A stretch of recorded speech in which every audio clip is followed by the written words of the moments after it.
When I watched, I think it was Russia Today, a clip that my executive producers pulled of them openly laughing and mocking the American military, unfathomable even 4 years ago when Trump was in office. Unfathomable. They're openly mocking us. They don't take the West seriously, because why should we be taking seriously?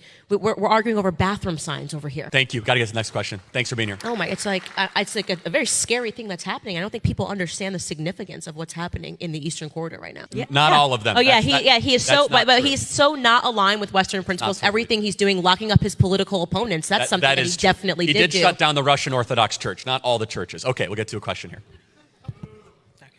Hi, this is directed more towards Candace than anyone. I've heard a lot about you, haven't really went to an event like this in general. I get the point that you're not really well liked specifically with the Black community, but one thing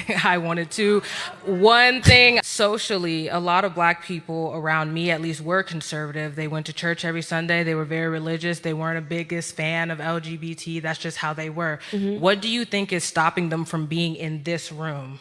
Culture. That's the truth.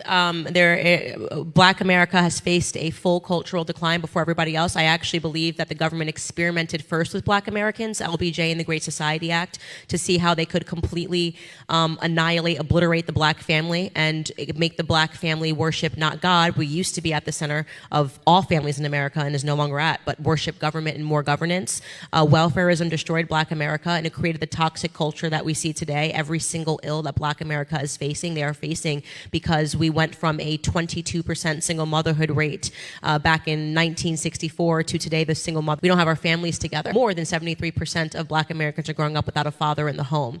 So you could just imagine what that does when I say that every social ill follows: the incarceration rates, the criminality rates.